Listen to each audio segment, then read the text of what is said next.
আসসালামু আলাইকুম সুপ্রিয় দর্শক, কেমন আছেন সবাই? আশা করছি সকলেই ভালো আছেন। আজকের ভিডিওতে আমরা নর্থ ম্যাসিডোনিয়ার ভিসা সম্পর্কিত বর্তমান সর্বশেষ আপডেট কী আছে আমরা এই বিষয়ে কথা বলবো। এরই পাশাপাশি বর্তমানে 2026 সালে নতুন করে যারা নর্থ ম্যাসিডোনিয়ার জন্য ফাইল দিতে চাচ্ছেন বা দিবেন, আপনাদের কেমন খরচ লাগতে পারে, খরচ সম্পর্কে আপনাদেরকে অবগত করার চেষ্টা করব। অবশ্যই ভিডিওটি স্কিপ না করে শেষ পর্যন্ত দেখবেন, অনেক কিছু গুরুত্বপূর্ণ তথ্য আজকের এই ভিডিও থেকে আপনারা পেয়ে যাবেন। যারা নতুন এসেছেন চ্যানেলটি সাবস্ক্রাইব করে রাখবেন।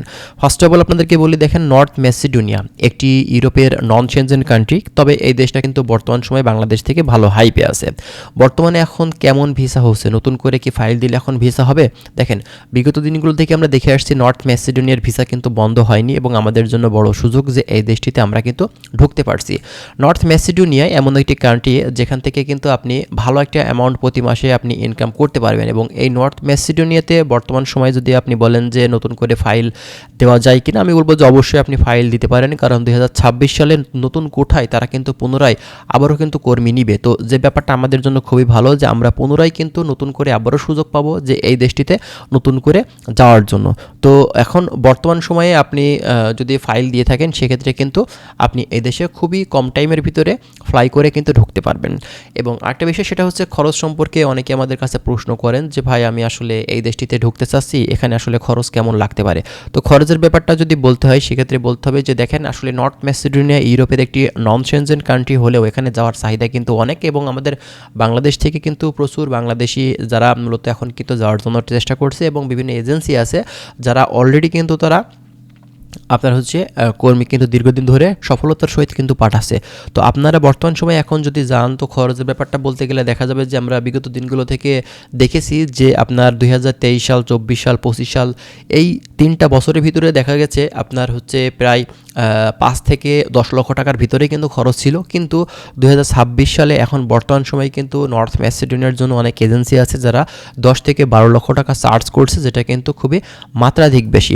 তো আমি আপনাদেরকে বলবো যে দেখেন, যারা নর্থ ম্যাসিডোনিয়াতে যাবেন অবশ্যই আপনারা ট্রাই করবেন ভালো এজেন্সি দ্বারা ট্রাই করার, তাহলে দেখা যাবে যে কিছু টাকা খরচ বেশি লাগলেও আপনারা কিন্তু সেখানে যদি যেতে পারেন এক্ষেত্রে আপনাদের খরচটা কিন্তু পুষিয়ে যাবে। আর একটা কথা সেটা হচ্ছে, যারা চিন্তাভাবনা করছেন যে আপনি সেখানে যাবেন সেখান থেকে গেম দিবেন, এক্ষেত্রে অবশ্যই আপনাদের একটা জিনিস মাথায় রাখতে হবে, যদি গেম দেওয়ার চিন্তাভাবনা থেকে থাকে তাহলে আপনারা কখনোই কিন্তু আপনার ওয়ার্ক পারমিট ভিসা নিয়ে আপনারা কিন্তু যাবেন না। আপনারা ট্যুরিস্ট ভিসা নিয়ে বা ভিজিট ভিসা নিয়ে সেখানে কিন্তু যেতে পারেন, পরবর্তীতে সেখান থেকে আপনি ধাপে ধাপে আপনি সেখান থেকে মুভ করবেন, ঠিক আছে? আর যদি আপনি ট্যুরিস্ট ভিসা না নিয়ে ওয়ার্ক ভিসা নিয়ে সেখানে যান, সেখান থেকে গেম দিয়ে থাকেন, সেক্ষেত্রে কিন্তু ঝামেলা হতে পারে, কারণ আমাদের বাংলাদেশ থেকে কিন্তু অনেক বাংলাদেশি সেখানে যাওয়ার পরে ইনস্ট্যান্ট গেম দিয়ে থাকে এবং পরবর্তীতে যে বাংলাদেশিগুলো সেই কোম্পানিতে থাকে তারা কিন্তু সমস্যাতে পড়ে এবং বাংলাদেশ থেকে তারা যারা ওই কোম্পানি থেকে ওয়ার্ক পারমিটগুলো পায় তখন কিন্তু ভিসা হলেও তারা আর যেতে পারে না। তো এই সমস্যাগুলো আমরা কিন্তু দেখেছি। তো যারা এখন বর্তমান সময়ে যাচ্ছেন নর্থ ম্যাসিডোনিয়াতে, আমি বলবো যে ভাই আপনারা অবশ্যই যদি সেখানে কাজের মন মানসিকতা নিয়ে যান সেক্ষেত্রে কমপক্ষে 6 মাস থেকে 1 বছর থাকার চেষ্টা করবেন। পরবর্তীতে যখন আপনি দেখা যাচ্ছে যে কাজকামের কোনো সুযোগ পাবেন না, তখন কোনো সমস্যা হলে সেখান থেকে আপনি মুভ করতে পারেন, কিন্তু ইনস্ট্যান্ট সেখান থেকে আপনারা কখনোই কিন্তু মুভ করবেন না, ঠিক আছে? এটা আপনাদের জন্য ক্ষতিকর এবং বাংলাদেশ থেকে যারা নতুন করে যেতে চাচ্ছে তাদের জন্য কিন্তু ক্ষতিকর।